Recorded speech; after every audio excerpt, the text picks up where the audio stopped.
الكلمة الآن للدكتور وليام بيكر، وهو المؤسس والمدير التنفيذي لما يسمى بكامب أو النصارى والمسلمون للسلام، وهذه المنظمة التي أنشئت في جنوب كاليفورنيا لديها عدد من الأعضاء في شمال أمريكا وأوروبا ومنطقة الشرق الأوسط.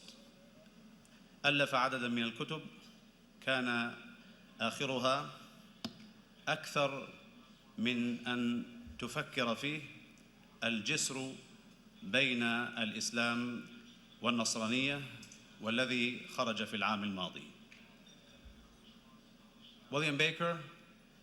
Dr. William Baker is the founder and executive director of Camp Christians and Muslims for Peace, and he has written a number of books, the recent of which, More in Common Than You Think, The Bridge Between Islam and Christianity.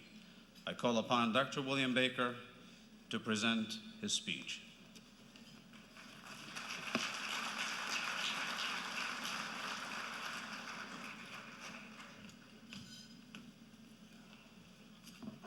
Assalamu alaikum.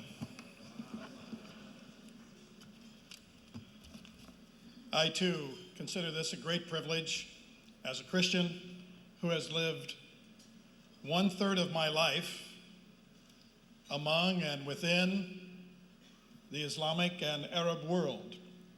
I was a young archaeology student when I first went to a place called Palestine, and it was there that I began to see Islam in the Philistini or Palestini.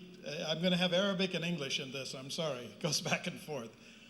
But anyway, it was the first time that I ever saw Islam as an American, up front and personal, as we might say.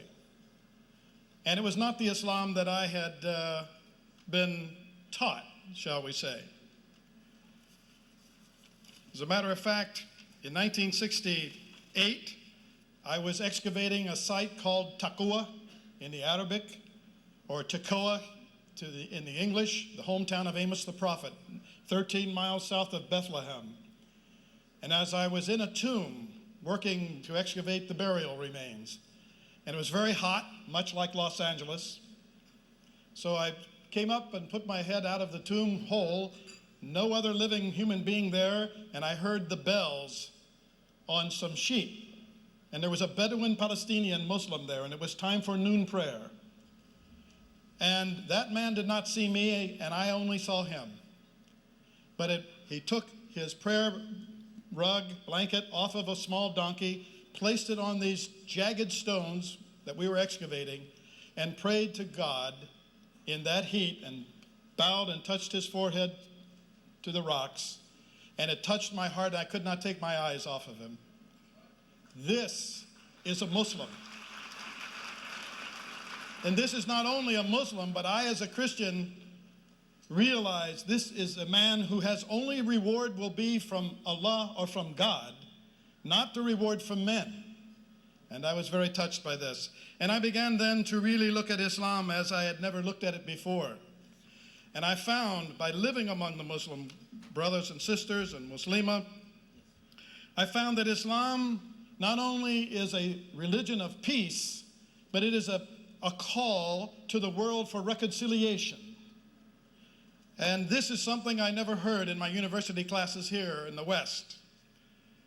Islam indeed is not only a religion of peace and reconciliation, but it also is a message of hope and a call for all men to unite in faith of one God.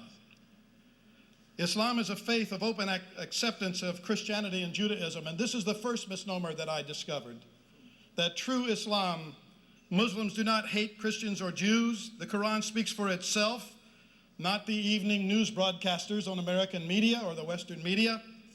Surah 111, verse 113 says, "Of the people of the book are a portion that stand for the right. They rehearse the signs of Allah all night long, prostrate themselves in adoration. They believe in Allah and the last day, and they teach what is right and forbid what is wrong. And they imitate good works and deeds. They are in the ranks of the righteous. Of the good that they do, nothing will be rejected of them, for Allah knows well those who do right. When I read this, when you truly study Islam, as I studied then in Jerusalem and began to study the Quran myself, I found that Prophet Ibrahim, or Abraham, is indeed the father of all three religions. And all the prophets of the Old Testament and the books of the Injil, the Gospel, are included in the Quran. May I say to you, brothers and sisters, ladies and gentlemen, this evening,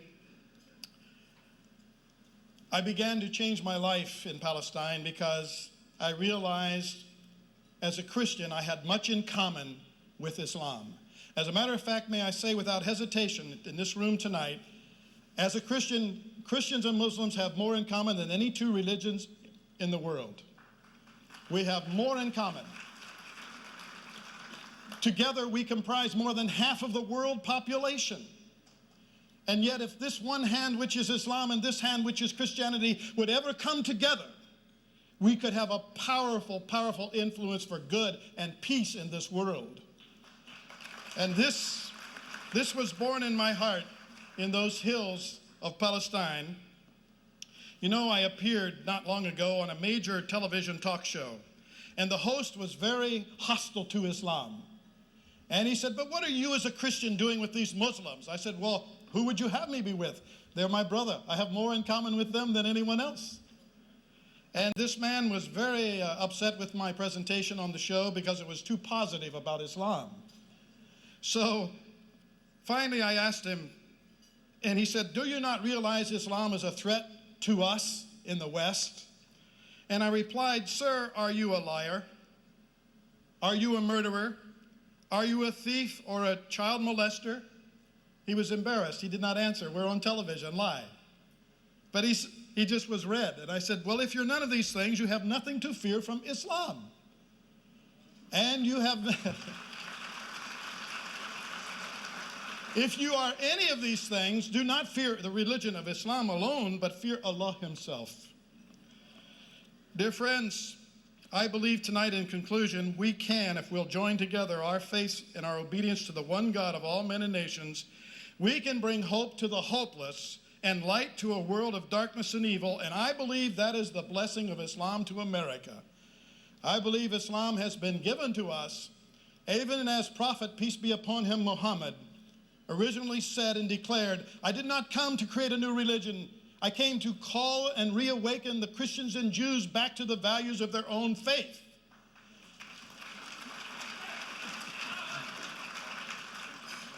The Quran appeals to both Muslim and Christian and non-Muslims to acknowledge we do have different religious practices.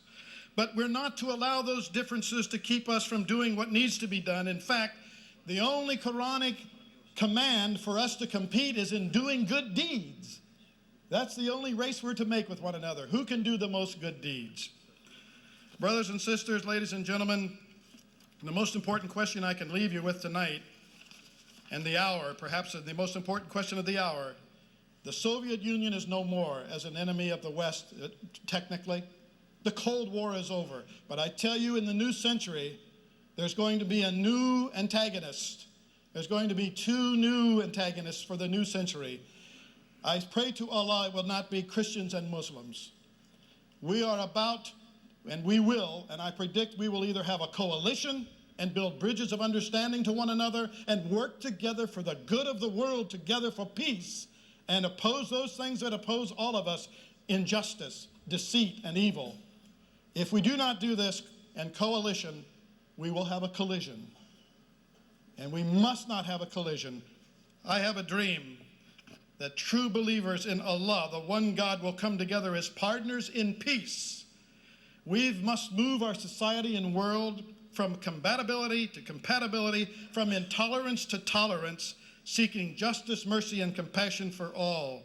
For the sake of the unborn, for the sake of the generations to come after this dinner is over, we here now can begin the task of working together as partners for peace.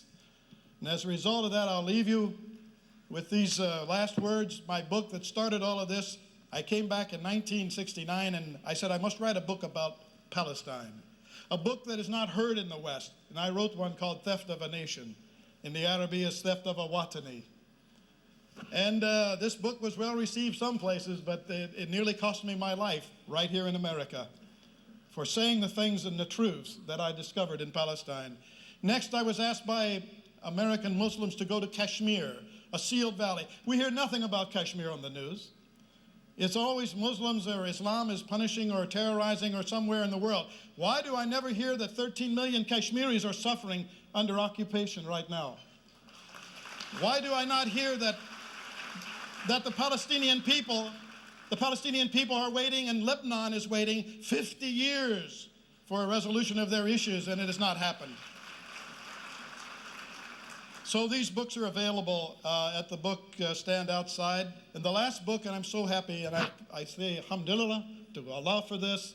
I finished it. It's called More in Common Than You Think, The Bridge Between Islam and Christianity.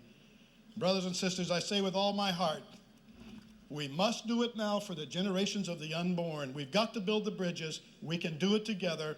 This mosque is a great beginning. I love where it's located, not somewhere in a rural area. It is in the heart of America and in the heart of the United States of America. And to the Crown Prince, I thank him for allowing me to be a part of this program. I thank all of you for listening. And I say thank you, and may Allah bless you.